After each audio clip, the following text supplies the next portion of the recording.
wants, and it's not what anyone wants. We want to have a safe country. We want to have a strong military. We want low interest rates, and we want to be able to have the American dream. We want to be able to have our youth be able to buy homes, housing, get good jobs. And we're really just at the opposite right now. It's so sad to see. But as a border czar, she's been the worst border czar in history, in the world history. I think the number is 20 million, but whether it's 15 or 20, it's numbers that nobody's ever heard before. 20 million people came over the border during the Biden-Harris administration. 20 million people. And it could be very much higher than that. Nobody really knows what the number is. Nobody knows. Nobody has a clue.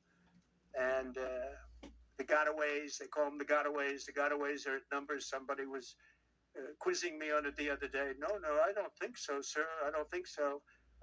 They have no idea what those numbers are, but they're much higher than you would think. Just like far more people were killed in the Ukraine-Russia war than you ever report.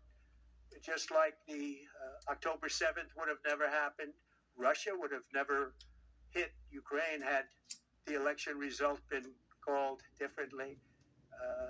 It was a very bad call, but Russia would not have attacked Ukraine. October 7th in Israel would have never happened. You wouldn't have inflation. A lot of great things would have happened, but now you have millions and millions of dead people, and you have people dying financially because they can't buy bacon, they can't buy food, they can't buy groceries, they can't do anything. And they're living horribly in our country right now. With all of that being said, I think it's very important to have debates, and we've agreed with Fox on a date of September 4th. We've agreed with NBC, fairly full agreement subject to them, on September 10th. And we've agreed with ABC on September 25th. So we have those three dates, and with those networks, they're very anxiously awaiting that date and those dates. So we have September 4th, September 10th, and September 25th. We have spoken to the heads of the network, and it's all been confirmed, other than some fairly minor details. Audience, some location, which city would we put it into, but all things that will be settled very easily. I think it'll be very easy. The other side has to agree to the terms. They may or may not agree. I don't know if they're going to agree. She hasn't done an interview. She can't do an interview. She's barely competent, and she can't do an interview. But I look forward to the debates because I think we have to set the record straight. Why is it that millions of people were allowed to come into our country from prisons, from jails, from mental institutions, insane asylums, even insane asylums? It's a mental institution on steroids. That's what it is. When you see the people that are coming into it, these are institutions that are being emptied out, not in South America, all over the world, including South America, all over the world. Prisons are being emptied out into our country because we have a president that's the worst president in the history of our country. We have a vice president who is the least admired, least respected, and the worst vice president in the history of our country. The most unpopular vice president. And because of political reasons or because of being politically correct, even though she never received a vote. Don't forget, she was the first one defeated, as I remember it, because I watched it very closely, but she was the first one. She never made it to Iowa, the first state. She never made it to Iowa. She was the first one that was defeated. She was the nastiest to him. She was nasty with calling him a racist and the school bus and all of the different things. She was very nasty to Biden. And shockingly, he appointed her, asked her to serve as vice president. Well, I don't know if he's happy about that decision right now. This was taken away. The presidency was taken away from Joe Biden. And I'm no Biden fan, but I'll tell you what, from a constitutional standpoint, from any standpoint you look at, they took the presidency away. And people were saying he lost after the debate. He couldn't win. Well, I don't know that that's true necessarily. But whether he could win or he couldn't win, he had the right to run. And they took it away. They said they're going to use the 25th Amendment. They're going to hit you hard. Either we could do it the nice. I heard. That was former President Trump holding a news conference at Mar-a-Lago. He also touched on issues facing everyday Americans right now, including the high cost of living and inflation. He said he wouldn't tax seniors for Social Security or on tips. Another talking point in his speech was safety, including the border crisis, prison policies, and calling for a strong military. Trump said this is the most dangerous period he's ever seen for the U.S. In election news, former President Trump has confirmed 3 debates with Vice President Kamala Harris next month.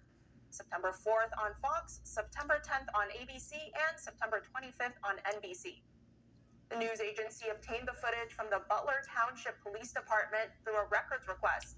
It shows 2 officers attempting to stop the shooter, Thomas Matthew Crooks, who was on the roof moments before the shooting. In the footage, one officer said he scaled the building but saw Crooks pointing his gun at him, forcing the officer to duck and be unable to get off the roof. He later fell from the 8-foot-tall building after losing his grip on the roof's edge. The police body cam is the latest publicly available footage of the assassination attempt. The Chinese Communist Party appears to be ramping up its campaign to suppress the Falun Gong spiritual practice in the United States. Leaked documents in China reveal party officials directing social media influencers to turn the American public against the practice. NTD's Washington correspondent Jack Bradley has more on this from the State Department.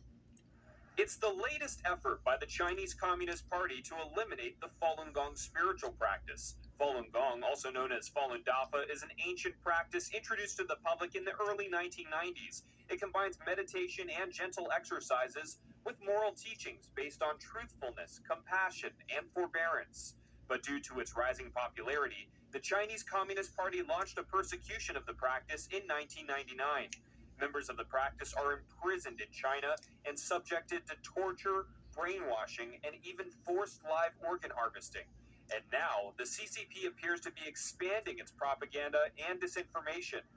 An August 7th report by the Falun Dafa Information Center found that the Chinese regime is initiating a campaign to eliminate Falun Gong and Shenyun Performing Arts, a New York-based classical Chinese dance group, many of whose performers practice Falun Gong.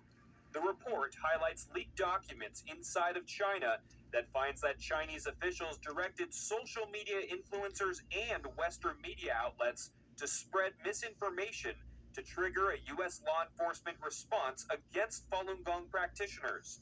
3 whistleblowers leaked notes from a June meeting in China's Ministry of Public Security, finding that the Chinese officials ordered its agents to, quote, create and escalate the internal conflicts of Falun Gong to expand nonstop the fighting strength, depth, and reach of social media influencers targeting Falun Gong. They must attract the continuous attention of the entire United States society and force the U.S. government to strike on all fronts, eliminating the force of Falun Gong. The U.S. government is making its first loan to a crystalline silicon solar plant. The $1.4 billion will support a South Korean company's effort to build up the domestic supply chain. The loan from the Energy Department will be key to funding the $2.2 billion complex. Q-Cells, a unit of South Korea's Hanwha Group, is building the facility. The company plans to use polysilicon refined in Washington state to make solar cells in Cartersville, Georgia. In April, Q-Cells began assembling modules in part of the complex. The plant currently has about 750 employees and is projected to have 2,000 once it's completed. Q-Cells says it's on track to finish the wafer and cell portions of the plant by December. Today, the Global Alliance for Responsible Media, or GARM initiative, announced it's calling it quits. This came after Elon Musk's social media platform X sued the organization. GARM is an initiative launched by the advertising trade group, the World Federation of Advertisers, in 2019. Published reports say the head of the World Federation of Advertisers emailed workers today, informing them of the decision. CEO Stefan Lerck says it was a hard choice to make. Musk filed an antitrust lawsuit against the group in Texas on Tuesday.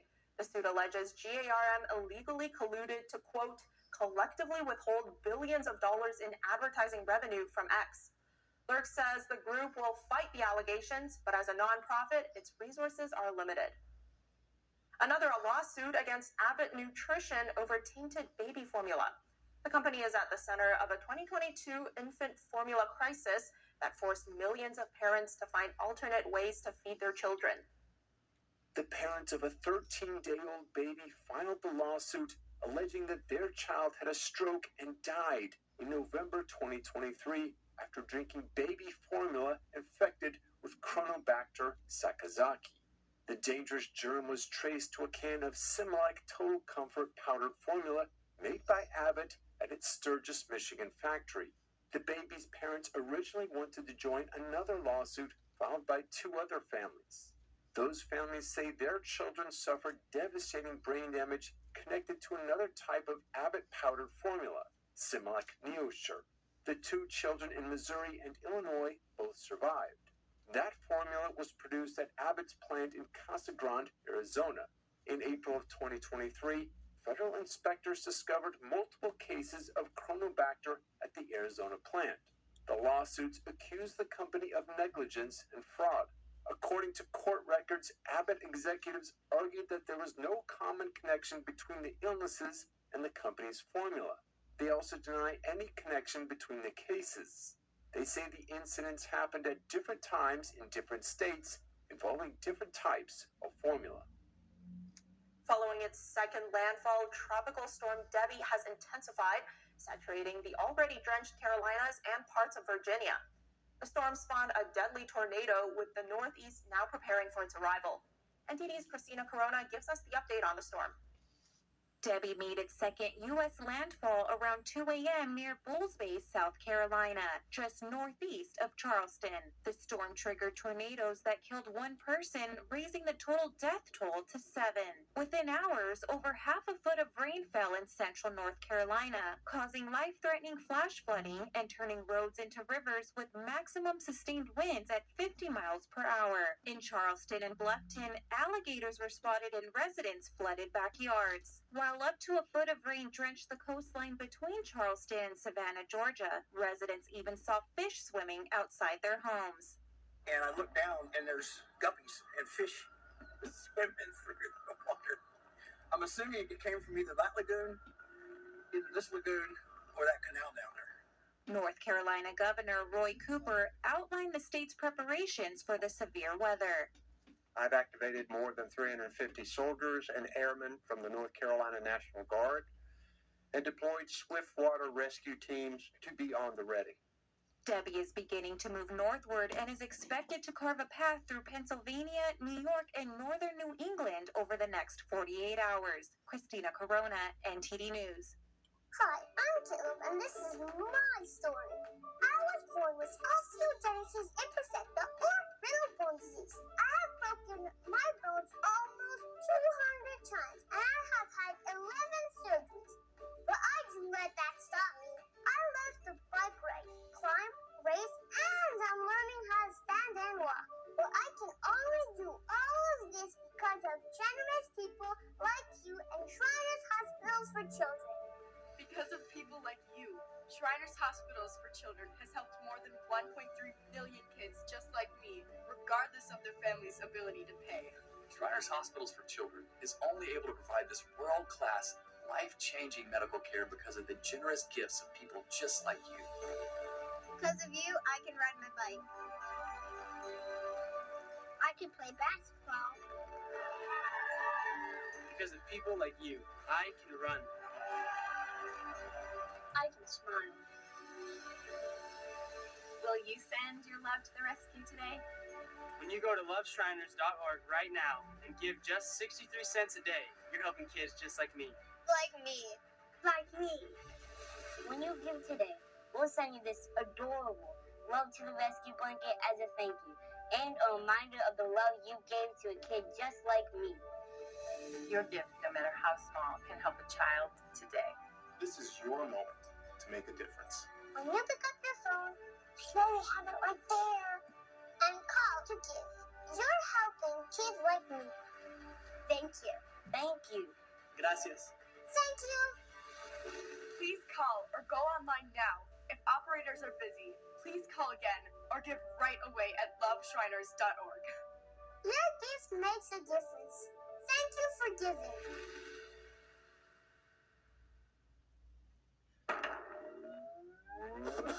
Tired of scrolling Netflix? Trying to find something that's worth watching? Want to skip the censorship in mainstream media? Well, now you can with Epic TV. New exclusive content every day with over 100 never-before-seen movies, films, and documentaries. Available and streaming now at your fingertips. For a limited time now, you can get 60% off Epic TV by subscribing or upgrading to a yearly plan. Plus, get an additional $10 credit to rent featured movies on Epic Cinema today. Skip mainstream narratives and find quality family entertainment from the comfort of your very own home. Say no to big tech and subscribe to Epic TV.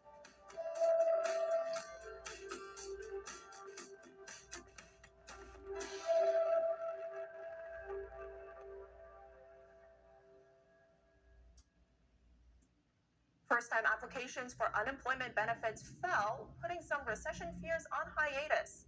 The federal government reports initial jobless claims last week fell to 233,000, down from the prior week's 250,000 filings. Economists say this is within the range of a fairly healthy labor market, but the report wasn't all good news. Continuing claims or applications from people who have filed for unemployment for at least 1 week increased to 1.88 million. This is the 9th straight week at or above that level. U.S. stocks climbed toward their best day since February today. This came after a better-than-expected unemployment report. The S&P 500 was up by 2.2% in afternoon trading. The Dow Jones Industrial Average was up over 650 points, or 1.6%. The Nasdaq Composite rose 2.8%. Nvidia and other big tech stocks helped lead the way. Treasury yields also climbed in the bond market, a signal investors are feeling less worried about the economy. A report showed that fewer U.S. workers applied for unemployment benefits last week. The number was better than economists expected. Some economists still worry that the Federal Reserve has kept interest rates too high for too long in order to beat inflation. That helped send markets tumbling earlier this week. Your Samsung stove might be too easy to accidentally ignite, especially for your pets. Samsung is now issuing a safety recall because of a design flaw. The Consumer Product Safety Commission said about 1.1 million units are affected, including both gas and electric ranges. If a flammable object is on top of the range, pets and even humans can start a fire by bumping into the knobs. Several videos have shown pets accidentally igniting fires by jumping onto stoves or hitting the knobs. One video from June showed a dog in Colorado setting off a house fire in that manner. Boxes on the stove ignited after the dog pawed at the knobs. Samsung will provide free knob locks or covers for affected products. And millennials who grew up with the iconic Polly Pocket toy will be interested in this story. Now, Polly Pocket is becoming an Airbnb host. The 90s-era icon is opening a life-size, 2-story slumber party fun compact in Littleton, Massachusetts. The 42-foot-tall home includes pockets full of nostalgia, from Polly's vanities stuffed with hair and nail accessories to throwback looks in her closet. Guests can get comfortable watching a movie on the couch or head to the life-size action park tent just 10 feet away. The Airbnb is open to guests